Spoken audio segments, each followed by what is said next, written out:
All right, everybody, so in today's video, we have the two filmmaking phones of the future. No, today we are doing a shootout between probably what I would say are the two best phones for filmmaking. We have the iPhone 13 Pro as well as the Sony Xperia 1 Mark IV. Now, these phones are both amazing, but they're amazing for different reasons within filmmaking, which we will get into here in a second. We're also gonna be testing some photos, so let's go.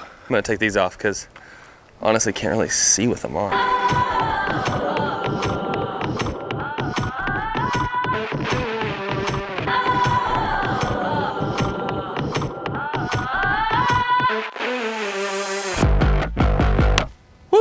Okay, so when it comes to what we're looking for in the differences between these cameras, one of the main ones is color. What is the color you are getting directly out of the camera? The second is dynamic range. How much distance do you have? How much safety do you have between your shadows and your highlights? iPhone is traditionally really good here. The third is just general usability. How is the experience using both phones? How quickly can I shoot? And what is that experience like while shooting with both devices? The fourth is overall sharpness and image quality. Is it too sharp? Is it not sharp enough? How is it handling all of this information? And the fifth generally is depth of field. How much depth of field do you have, if any? And does the different sensor size and do the different focal lengths make a difference? Still obsessed with doing that.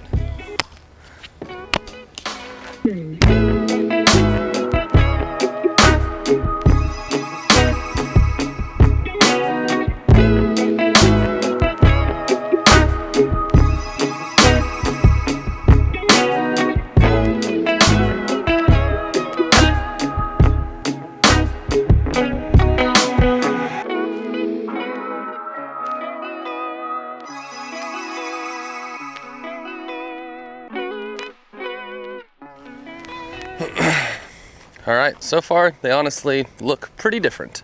All right, so before we go any further, it is important that we thank today's sponsor, MusicBed. MusicBed is one of our favorite places to find music for our videos and films because they work with real artists. If you are looking for a track to perfectly fit your film, your video, then you need to check them out. They have a bunch of awesome search tools. They also have this cool function where you can directly ask a MusicBed customer care representative who can help you dig through that catalog and find the perfect tune.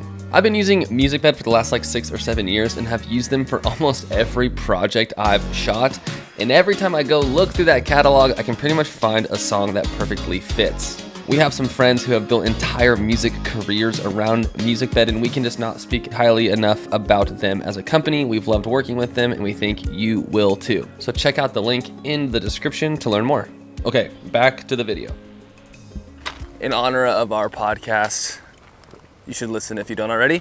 I'm gonna get the most cliche shot of 2014. Right down the middle of the railroad tracks.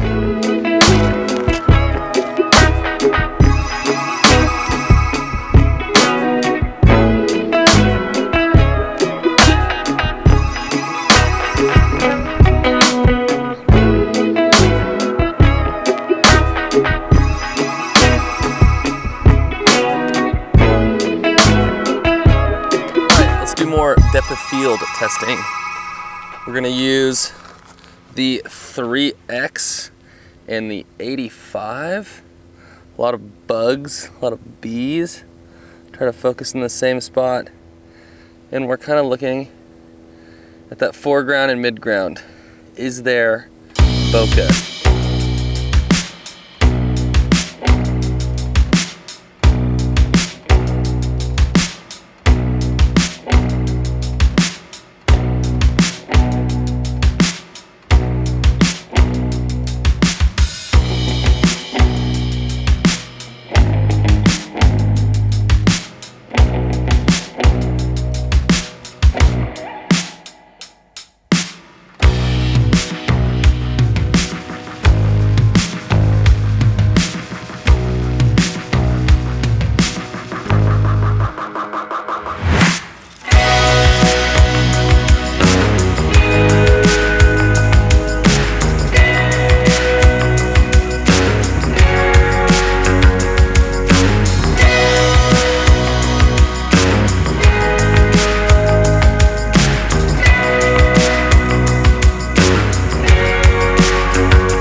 do a quick kind of vloggy exposure skin tones test. Sun is just right above me. How does it look? Skin tones. Composition will be a little different, which I know is annoying. I'm annoyed too, don't worry. I didn't bring a tripod, so it happens. The Sony, what up? There's the iPhone. What up? Okay, I think I've run out of things to shoot here on the beach, unless the train comes by, which would be sick. Oh, Caleb's calling. Let's answer. What's up, dude? Dude, you're in my video. Oh, what's up, fam? They probably can't see you, but What are you filming? I'm filming the Xperia versus the iPhone. Oh, snap. Oh, Who's he winning? likes it. What? Who's winning? They're honestly such different phones. Like, okay, let's dive into which phone we think performed the best. And we're gonna break this down by category. In the beginning, we mentioned those 5 categories that we were looking for, and we're gonna include a few more and give the edge to either phone. Now, this is just my opinion, so you can have your own opinion, that's fine. We can all have our own opinions. It's 2022, we can, So take this all with a grain of salt, but I have shot extensively with both devices, and I think I have a pretty good idea of what each phone excels in. The first is color. Color, I would have to give the edge to the Sony Xperia. I just think what it's portraying is a little more natural and a little warmer, while the iPhone felt a little cooler. A lot of Android devices can look too warm, but I think the Xperia phone it nestled in right there to a little bit of warmth. Now, if you like cooler images, you're probably gonna like the iPhone more, but for me, the Xperia takes the cake there. The second is dynamic range. iPhone just is the best at this. I haven't used another phone that has as much dynamic range as the iPhone. It's just the amount of latitude it gives you is crazy, and what's happening with that software is truly like black magic. Like, I actually don't really understand how that dynamic range is always so good, but for dynamic range, I think the iPhone wins. Now that leads me into sharpness and overall image quality. I would say that dynamic range for the iPhone can almost be an issue at times just because of how elevated everything is, like how the shadows look and how over sharp they can look.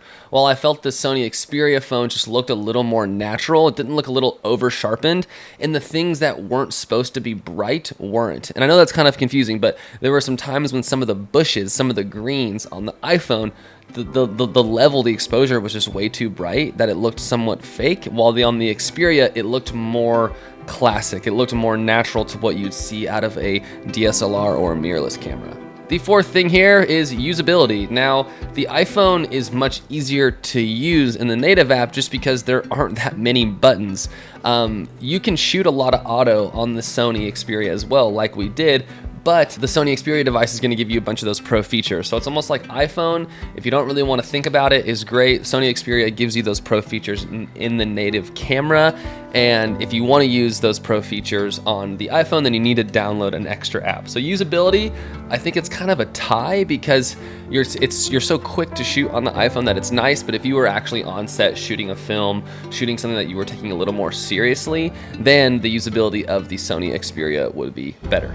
All right, next, depth of field. Now, this one I thought the Sony Xperia was going to be the clear winner, but there were times when the Xperia looked better and the iPhone looked better. So I think it really just comes down to just how close you have things in frame and kind of how you have that composition laid out. Now, that is what's going to give you the most depth of field, which again, on phones is traditionally almost non-existent. It is hard to get good bokeh. So this one is kind of a tie. It kind of seemed contextual to what I was shooting, how I was framing, and both at times had pretty good bokeh, while at other times not so great.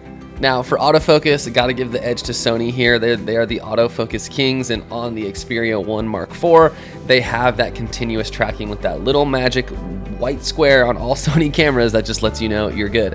While on the iPhone, you don't really have that, so you're always kind of guessing, you're always kind of looking, and it just wasn't as consistent as on the Xperia device. Last but not least, stabilization here. Have to give the edge to iPhone. I just noticed how it would make just my handheld footage look buttery smooth like it was on a tripod, while on the Sony there was a little bit more shake. Now, you could actually want that shake. Like, there is something to be said about like proper handheld shaky footage, that there's just an art to that. But I like the fact that iPhone is just making my handheld shot look a lot more stable. So this one comes down to taste, but I have to give the edge to the iPhone here. All right, everyone, so hopefully you enjoyed that comparison between these two phones. Both of them I would absolutely shoot films with. Both of them I would use. Both of them I would love to document just stories with if you were to choose a phone. And again, they kind of just excel in different areas. The one thing I have to mention is just how many more focal lengths the Sony Xperia 1 Mark IV is going to give you. That 85 to 125 optical zoom lens is just wild. I did a cinematic cut that featured a lot of that focal length, so if you want to check that out, you can watch that. I'll link that in the description. The Sony Xperia just looks more DSLR-like than the iPhone, but the iPhone is still kind of the king, and everyone's trying to knock iPhone off of its throne. And cameras are getting pretty close, and depending on your taste with both of these cameras, you might think that iPhone has been knocked off of its throne, but to me, it really comes down to what you're shooting. And yeah, it's tough. It's a tough one to say because I think I've just used iPhone more, so I'm more partial to that. But this Xperia phone, if iPhone had that Xperia camera, then that'd be pretty cool. But that's getting into like, you know, actual phone and not just camera. So a lot to digest here. Thank you for watching. Hopefully you enjoyed this one. Subscribe if you want. Check out our merch if you want, and if you're interested in that Mikey throwy thing that I was doing, I'll link that below. It's just a little magnet you wear around, and yeah, you talk to it because it's a mic. Okay, cool. Thank you, everybody. See you in the next video. Stay hydrated too. Don't forget that.